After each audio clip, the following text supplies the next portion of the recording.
V Kulturnem domu Krško so v sklopu dogodkov ob obeležitvi obletnice genocida v Srebrenici predvajali film nemškega režiserja Filipa Ruha Nebo nad Srebrenico. Bistvo filma je pogovor v takratnem poveljstvu Združenih narodov v Zagrebu, kaj storiti v bistvu v obrambo le-te. Enote Združenih narodov, ki so bile na terenu samim, so zahtevale pomoč, letalstvo in tako naprej, vendar na sedežu Združenih narodov, kjer so pa v bistvu te odločitve potekale, pa smo videli čez film, v bistvu, da tega na koncu ni prišlo.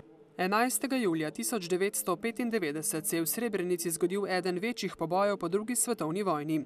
Srbska vojska je pod poveljstvom Ratka Mladića takrat namreč ubila več kot 8000 moških, starih med 15 in 65 let. Etnično čiščenje in genocid pa sta se sicer začela že ob začetku vojne, ki jo je 6. aprila 1992 sprožilo priznanje neodvisnosti Bosne in Hercegovine vodilnih držav sveta. Ko se je to v Srebrenici dogajalo, je vojna v Bosni že bila pri koncu. Zdaj, kdaj se je začel genocid in kaj je bila predhodnica temu, je zelo v bistvu težko opredeliti. Genocid se dogaja že od samega začetka vojne v Bosni in Hercegovini.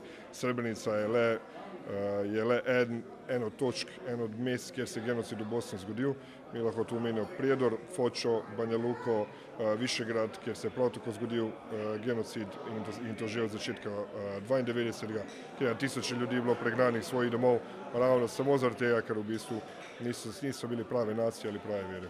Mednarodna skupnost se je sicer po koncu druge svetovne vojne zaobljubila, da do podobnih grozot več ne bo prišlo. Kljub ustanovitvi Združenih narodov in sprejetju številnih mednarodnih dokumentov do leta 1992 ter dejanski prisotnosti Združenih narodov v Srebrenici je do pobojev še vedno prišlo. Tudi v filmu se poraja vprašanje odgovornosti mednarodne skupnosti in špekulacije, kaj bi Združeni narodi kot vplivna mednarodna organizacija na območju Bosne in Hercegovine lahko naredili. Mednarodna skupnost bi, po mojem skromnem mnenju, naredila lahko to, kar je v bistvu NATO naredil potem na koncu vojne. In sicer glede na to, da je bil veliki del bosanske vojske, ki se je takrat borila proti srbski vojski, branila brez letalstva, bi lahko vsekakor odgovorili na ta način, kot se je v bistvu zgodilo v obkoljem Sarajevu z bombardiranjem položajev, kar je bil namen tudi v Srebrenici, ampak na koncu tega ni prišlo. Sicer tu je, sami vidite, varianti tle, kaj bi lahko Združeni narodi naredili, lahko bi preprečili tudi vojno. V filmu je prikazana tudi prisotnost nizozemskih vojakov ter njihovo sodelovanje z Ratkom Mladićem. O neposrednji odgovornosti nizozemske vlade in njihovih vojakov se je odločilo tudi na mednarodnih sodiščih. Glede na razsodbe Evropskega sodišča in pa sodišča nizozemskem, vloga nizozemskih vojakov je bila sramotna.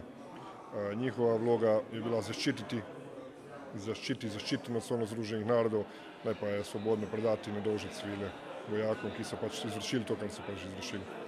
Spomin na množične poboje pa tudi še vedno ostaja. Srebreniške matere se bodo namreč tudi po 17 letih letos znova odpravile na romanje k grobom svojih moških in sinov.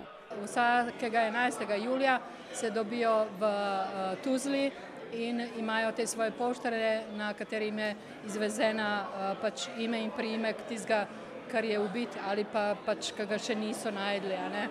In tole so take kolone dolge, da ne morete si predstavljati. In če sediš zraven skoraj pol ure in ti prikazujejo en seznam ljudi, kar jih ni več in so nedolžni otroci, jaz mislim, da nimamo kaj reči, ampak genocid.